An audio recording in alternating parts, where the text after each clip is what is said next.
အခုဆိုရင်ထူးဆုံးသွားခဲ့တာ14ရက်ရှိသွားပြီပဲဖြစ်ပါတယ်ထူးရဲ့ဖြ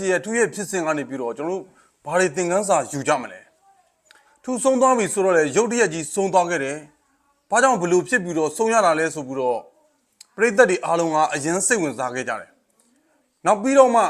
သူကားအက်ဆီဒန့်ဖြစ်ပြီးတော့တင်ရတာပါဆိုပြီးတော့တဖြည်းဖြည်းနဲ့သိလာတာကားအက်ဆီဒန့်ဖြစ်တော့လေဘယ်နေရာမှာဘသူတွေနဲ့သွားရင်ဖြစ်ရတာလဲဆိုပြီးတော့ဘယ်သူမှမသိရဘူးတော်တော်လေးကြာမှဒီလူမှုကူညီရေးကားအသင်း driver ကြီးကနေပြီးတော့သူကဖြေလိုက်မှသူကယောက်ျားလေးတစ်ယောက်ရယ်နောက်ထပ်မိန်းကလေးတစ်ယောက်ရယ်သူအပါဘောင်း3ယောက်ဆိုပြီးတော့သိလိုက်ရတယ်သူတို့ကိုလည်းမီဒီယာရှေ့မှာထွက်ပြီးတော့ဖြေကြားခိုင်းမိမယ်ဘယ်တစ်ယောက်ကမှမီဒီယာရှေ့မှာထွက်ပြီးတော့ဖြေဆိုတာတွေအင်တာဗျူးခံတာတွေမရှိကြဘူးနောက်ပြီးတော့မှတဖြည်းဖြည်းနဲ့ကရုံးနဲ့ဘဲကြီးဆိုတာရပေါ်လာပြီးတော့သူကနေမှခြံနေခဲ့တာပါသူကလည်းအဲ့မှာတောက်တဲ့ဝိုင်းမှာအတူတူရှိခဲ့တယ်အဲ့လိုတွေမျိုးစုံတွေဖြစ်လာတာပရိသတ်တွေအဲ့ဒီမှာတင်ဒါအရန်စိတ်ဝင်စားလာတယ်သူကလည်းဒါအမေအိုကြီးကိုလှုပ်ကြွေးနေတဲ့တားငယ်လေးတားလိမ္မာလေးပြီးရင်တရုပ်ဆောင်တဲ့နေရာမှာလည်းတကယ့်ကိုဘက်စုံထူးချွန်တဲ့လူငယ်လေးပျော်ပျော်ရွှင်ရွှင်နေတတ်တဲ့လူငယ်လေးအသက်ကလည်း26နှစ်ပဲရှိသေးတာငယ်ငယ်လေးတွေကတရုပ်ဆောင်လာခဲ့တာဆိုတော့ပရိသတ်တွေကအရန်ချစ်ကြတယ်ရင်ထုမနာဖြစ်ကြတယ်သူနဲ့ပတ်သက်ပြီးတော့အရန်ကိုစိတ်ဝင်စားနေကြတာဒီနေ့ထိတိုင်လည်းစိတ်ဝင်စားနေကြတော့မယ်လူတွေကလည်းပရိသတ်တွေကလည်းဟာနတ်မေးဗေဒင်မေးဟာတိုက်ဆရာမတွေမေးမျိုးစုံမေးမြန်းစုံစမ်းပြီးတော့ဒါလူတွေကလည်းတစ်လျှောက်လုံးမှာစိတ်ဝင်စားမှုတွေရှိနေကြတာဒါခါနောက်ကျမှထူးရဲ့ကောင်မလေးဆိုတဲ့သူကနေပြီးတော့မှသူတို့ဒီမှာတောင်းရင်စားရင်နဲ့ထူးလည်းအရန်တောက်တယ်ပြီးတော့အဲ့အပင်ထဲအောင်မှပြောမရဆိုမရတရားမောင်းပြီးတော့အပင်ကြီးကိုဝင်တိုက်ပြီးတော့အခုလိုဖြစ်သွားတာဆိုပြီးတော့ဒါသူ့ရဲ့ဒီ TikTok စာမျက်နှာကနေဒါစာရီရေးတင်လာတာအခုတော့အဲ့ဒီစာတွေလည်းဖြတ်သွားပြီအဲ့တော့နောက်ဆုံးတဖြည်းဖြည်းနဲ့ဘာတွေဘလို့ဖြစ်လာကြလဲဆိုတော့အဲ့ဒီမှာခရမ်းသီးဆိုတဲ့ဘဲဆိုပြီးတော့အဲ့ဒီမှာဂရုံကြီးကစပြောလာတယ်အဲ့ဒီထူးရဲ့ကောင်မလေးကလည်းသူ့ရဲ့ TikTok မှာ H လို့ရေးထားပြီးတော့အဲ့ထူးရဲ့ကောင်မလေးရဲ့ဘဲဆိုတဲ့တယောက်ကလည်းဒွေးကူကူဆိုတဲ့တယောက်ကလည်းသူ့ရဲ့ Facebook မှာ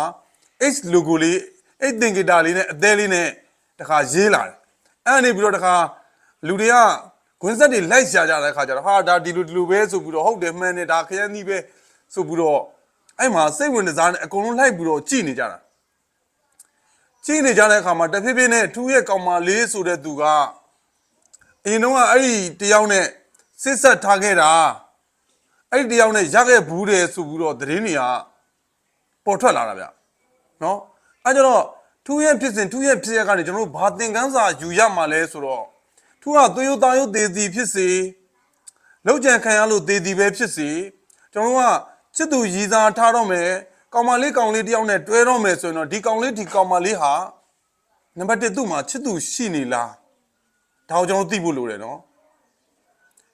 ဒါမှမဟုတ်ဘူးဆိုရင်လည်း तू ကအိမ်တောင်တယ်လားအိမ်တောင်တယ်ဟိုမှအပြိုလူပြိုအောင်စောင်းနေတာလားတခုလက်အောင်စောင်းနေတာလားအကွဲကြီးအောင်စောင်းနေတာလားတကယ်ရောကွဲပြီးရလားတကယ်ရောပြက်ပြီးရလားဒါတွေတော်တော်သတိပြုဖို့လိုလာတယ်ဗျကိုယ်နဲ့တယောက်နဲ့တွဲတော့မယ်ဆိုရင်နံပါတ်1ကတော့အိမ်တောင်ရှိမရှိကျွန်တော်တို့ဒါသိဖို့လိုတယ်နော် तू ကလူပြိုလူလွတ်လားအပြိုလားအိမ်တောင်တယ်လားဘယ်လိုလူလဲဒါကိုသေချာကြည့်ပြီးတော့မှတွဲဖို့လိုတယ်နံပါတ်2ချက်ကတော့သူ့မှာတခြားကောင်မလေးရှိနေလားချစ်သူရှိနေလားဒါကိုကျွန်တော်တို့သေချာလေ့လာပြီးတော့မှတွဲဖို့လိုတယ်အဲ့လိုမျိုးမှကျွန်တော်တို့ကမလေ့လာဘဲနဲ့တွဲလိုက်မယ်ဆိုရင်တမ ्या ကောင်မလေးဖြစ်နေမယ်ဆိုရင်တမ ्या မိန်းမတမ ्या ယောက်ျားဖြစ်နေမယ်ဆိုရင်ဒါအခုလိုအဖြစ်မျိုးတွေနဲ့စိတ်မထိန်နိုင်မယ်တခြားတစ်ယောက်ကလှုပ်ကြံပြီးတော့ပဲဖြစ်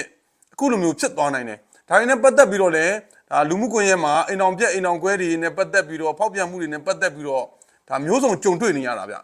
ကျွန်တော်အနေနဲ့တော့ဒါထူးကပေးလိုက်တဲ့သင်ခန်းစာအနေနဲ့ဆိုရင်တော့ဒါကိုကကောင်မလေးတွဲတော့မယ်ဆိုရင်ကိုယူမဲ့ကိုတွဲမဲ့ကောင်မလေးက